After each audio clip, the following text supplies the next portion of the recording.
어둠이 물러가고 우리가 새로운 아침을 맞이하는 것처럼 우리 인생도 그렇습니다. 인생도 어둡고 힘든 순간이 있는가 하면 또 아침을 하나님께서 맞이하게 할 때가 있습니다. 성경에도 보면 그런 상황이 나오는데 바로 오늘 본문의 배경이 기록된 에스라 때가 그런 때입니다.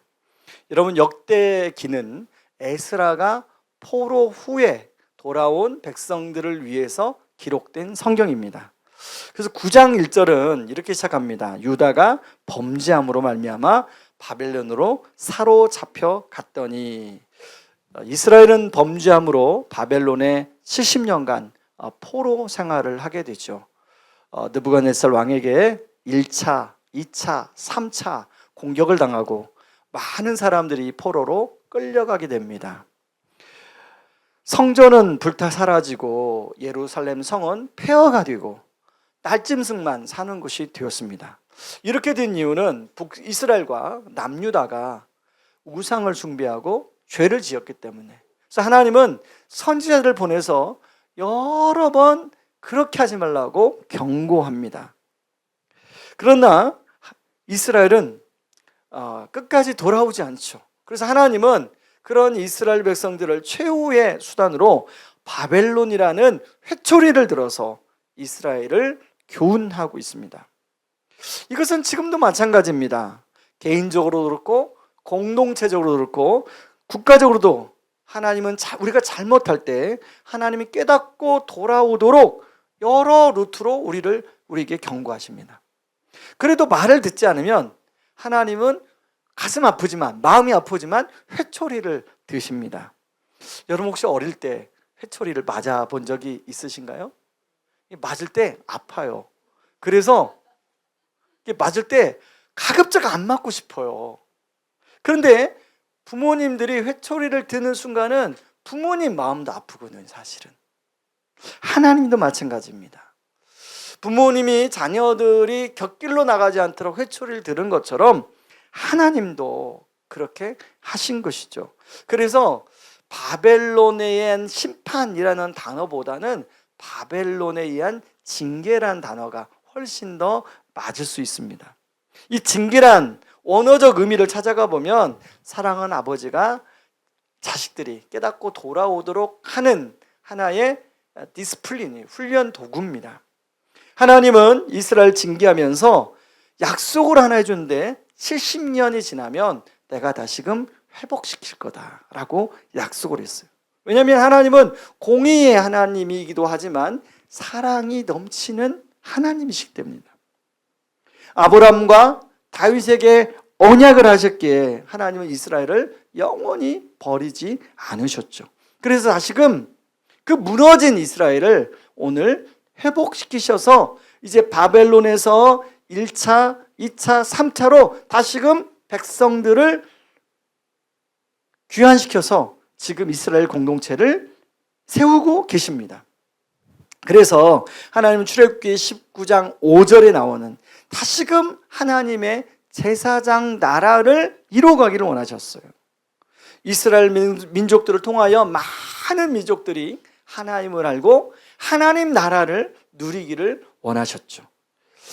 그런데 이것에 가장 먼저 그래서 우선돼야 할 것은 바로 하나님과 깊이 교제하는 예배 공동체가 만들어져야 돼요. 그래서 이스라엘 백성들이 바벨론으로 돌아가면 가장 첫 번째 해야 할 것은 성전을 짓는 것이라고 말씀하셨습니다. 그 속에서 하나님과 교제하며 하나님의 말씀을 배우도록 하신 것이죠.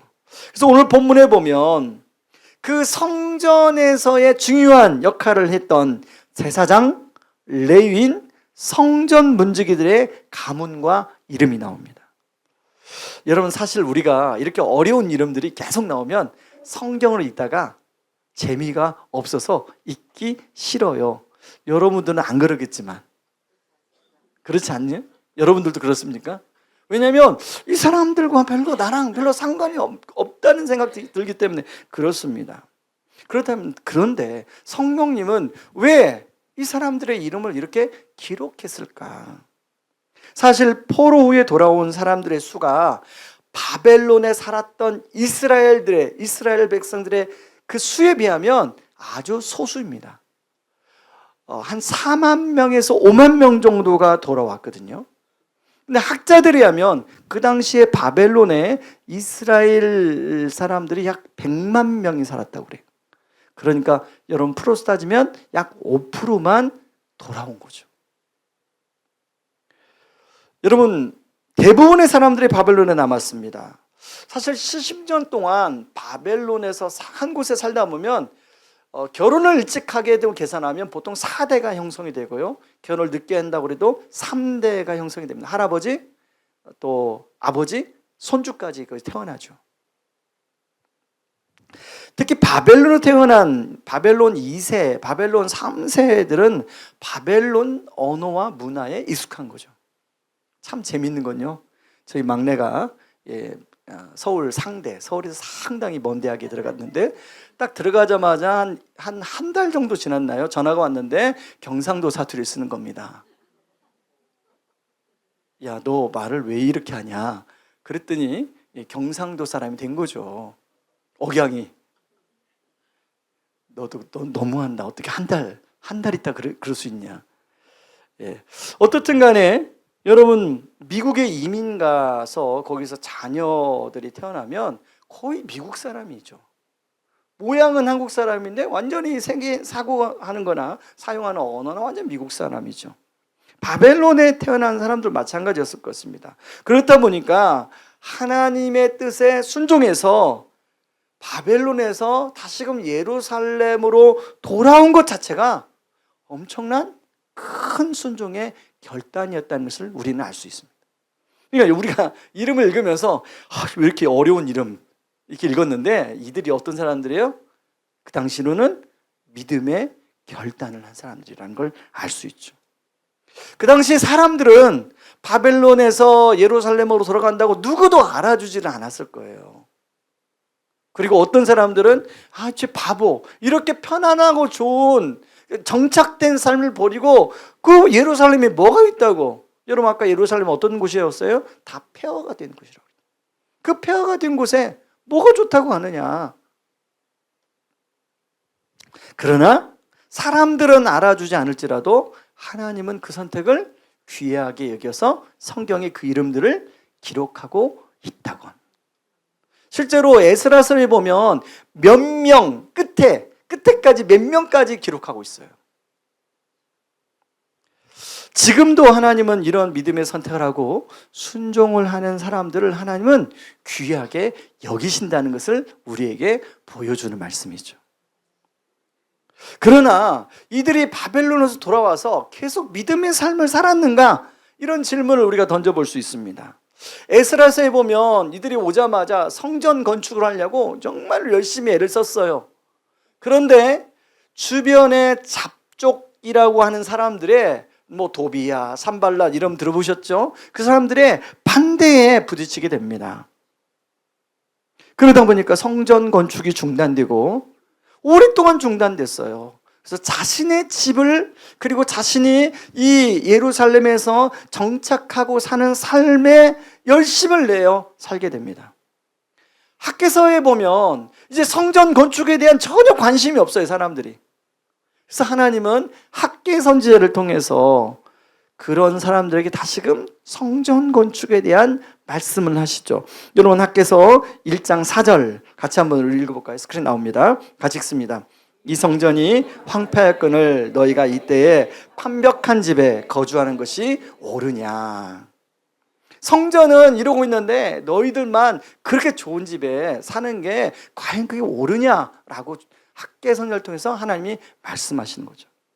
사실 이런 모습은 동일하게 우리들 안에도 있습니다. 여러분 우리가 어떨 때는 믿음으로 살기도 하고 어떨 때는 또 그렇게 하지 못할 때도 있죠.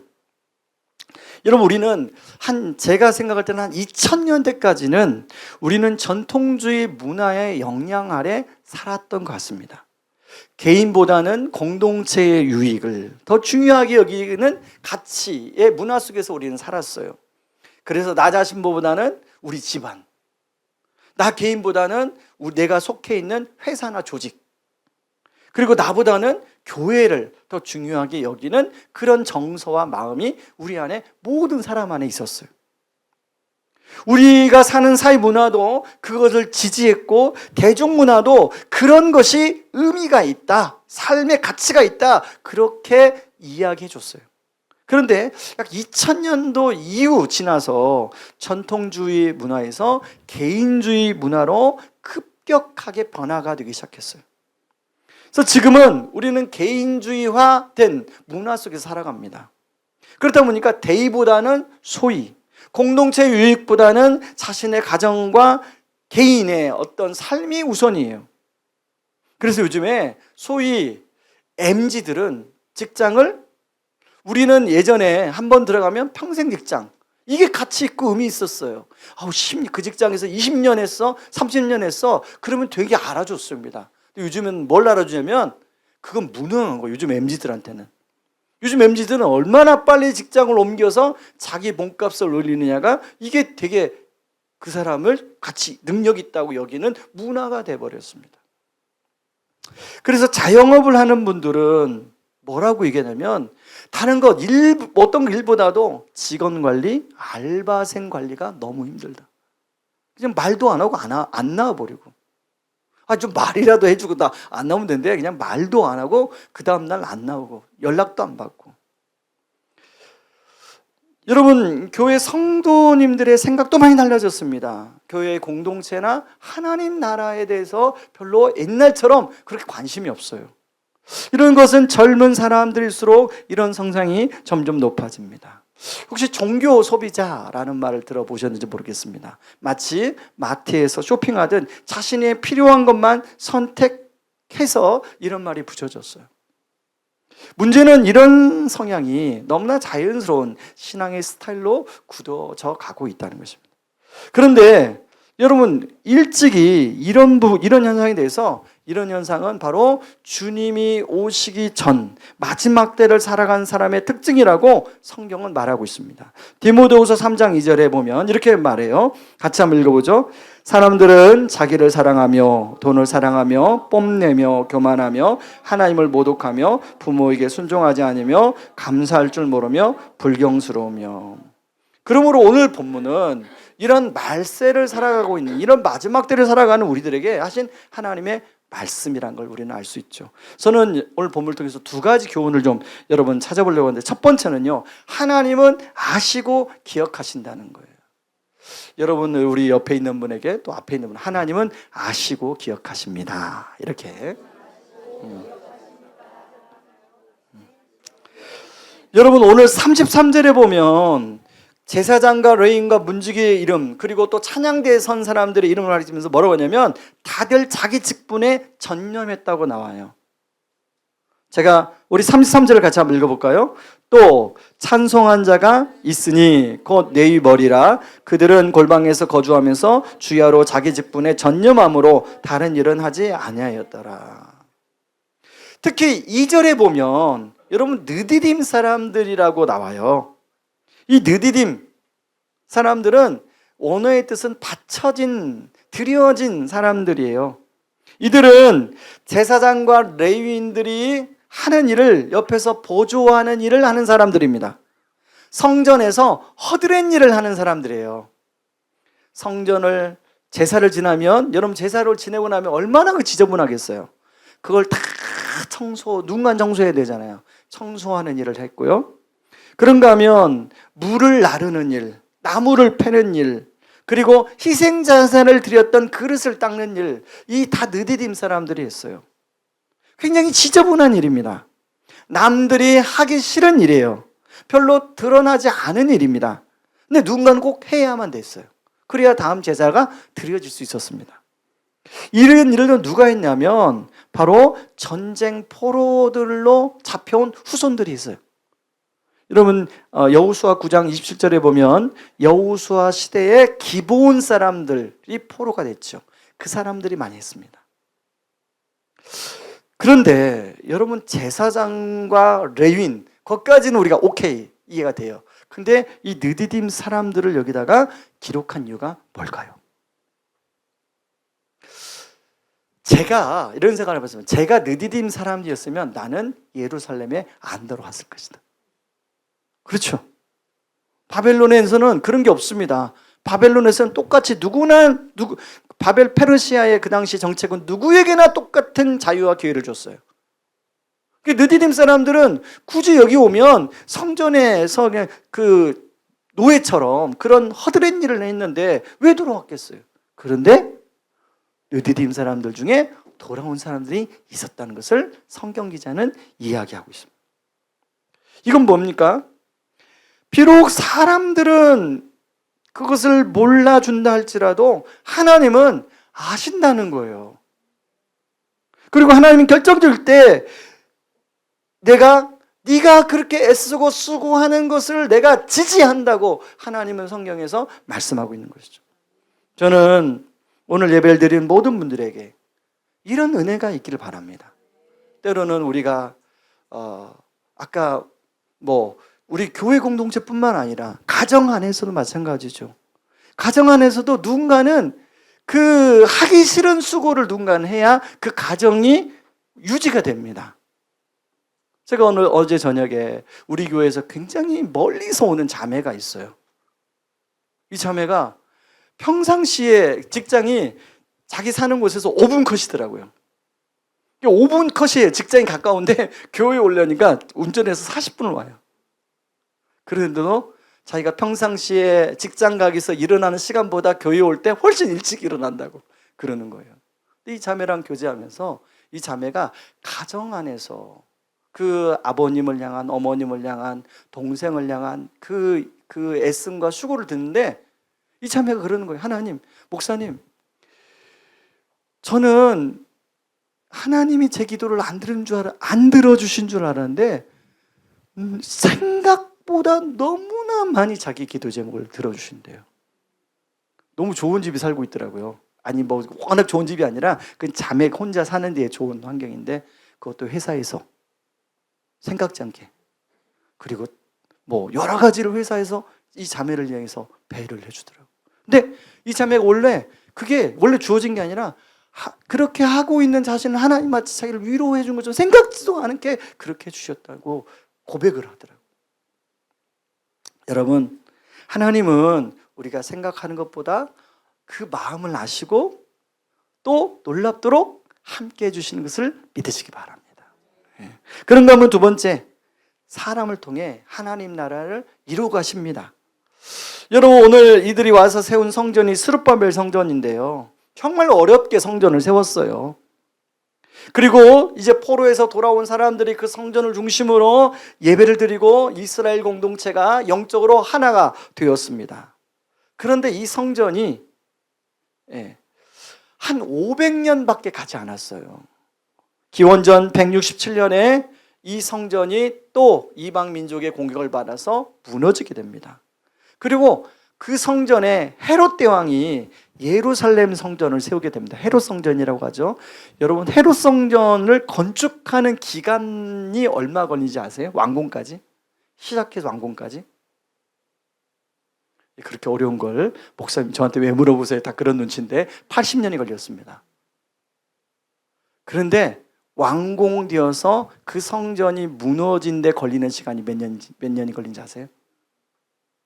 7년 만에 다 무너졌어요. 80년에 걸쳐서 이루어지는 성전인데 7년 안에 그 성전이 무너졌어요. 로마의 티투스 장군에 의해서. 여러분, 이 땅의 성전은 아무리 크고 화려하다 할지라도 결국 무너지게 되어 있습니다. 그래서 하나님은 성전을, 이 무너지지 않는 성전을 우리에게 주셨는데 그분이 누구냐면 바로 예수님이죠. 예수님은 이 우리에게 진정한 성전이 되기 위해서, 무너지지 않는 성전이 되기 위해서 이 땅에 오셔서 기꺼이 무너짐을 겪으셨어요. 이사야 53장 7절 8절에 보면 같이 한번 세번역 성경으로 인용이 있는데 같이 읽어보시죠. 같이 읽습니다.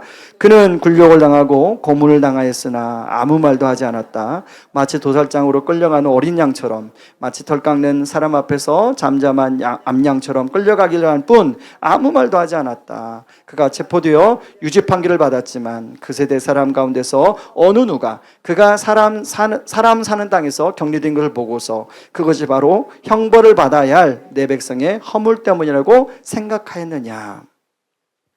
예수님이 이렇게 무너졌기에 이런저런 일로 마음이 무너지고 삶이 무너진 사람들의 마음을 예수님은 너무나 잘 아십니다. 그리고 그런 사람들이 주님께 나오면 다시금 일어설수록 도와주시는 분이 예수님이세요.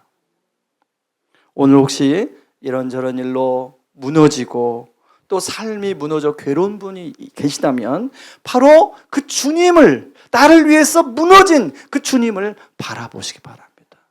아까 우리 이정봉 목사님이 그 주님을 부르는데 쭉 하고 부르세요. 거기에 여러 가지 그 단어 안에 여러 가지 우리의 마음이 정서가 다 담겨져 있잖아요.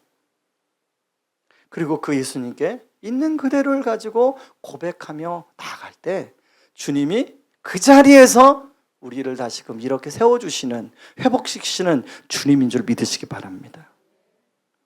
예수님은 이 성전된 자신을 중심으로 당신의 백성들을 다시 모으시는데요, 요한복음 11장 52절에 보면 이렇게 나와요. 같이 한번 읽어보죠. 또 그 민족만 위할 뿐 아니라 흩어진 하나님의 자녀를 모아 하나가 되게 하기 위하여 죽으실 것을 미리 말함이러라. 바로 이렇게 세우신 것이 교회입니다. 그냥 교회가 아니라 영광스러운 교회예요. 교회 구성원이 영광이 있어서가 아니라 그 교회의 머리이신 예수님이 영광 그 자체이기 때문에 그 예수님이 머리 되신 교회가 영광스러운 교회인 거예요. 비록 우리는 실패하고 무너지고 좌절하고 그건 투성이지만 그 영광스러운 주님이 좌정하시고 계시기 때문에 바로 우리가 그 주님 앞으로 달려가면 우리도 그 주님의 영광스러운 빛 앞에 우리의 무너짐이, 우리의 상처가, 우리의 아픔이 치유되고 회복되기 시작하는 겁니다.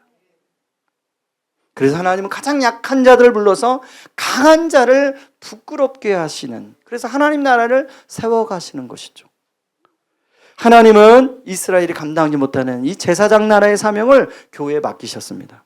그러므로 우리가 해야 할 일은 바로 이 복음 되시는 예수 그리스도를 붙들고 하나님 나라를 우리가 누리고 또 하나님 나라를 세워가는 일을 우리가 해야 되는 것이죠.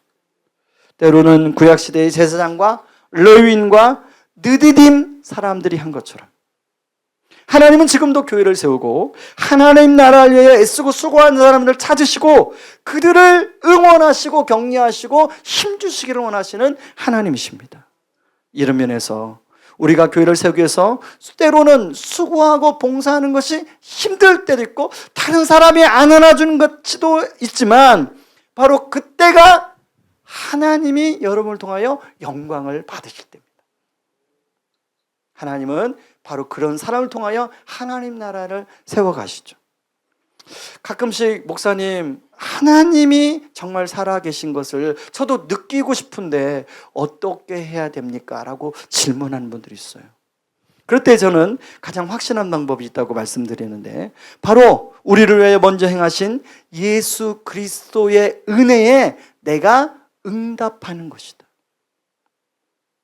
여러분, 사람 사이에도 호의를 받게 되면 내가 누군가에게 호의를 받게 되면 나도 그 사람에게 호의를 베푸는 게 그렇게 인지상정이라고 우리가 하잖아요.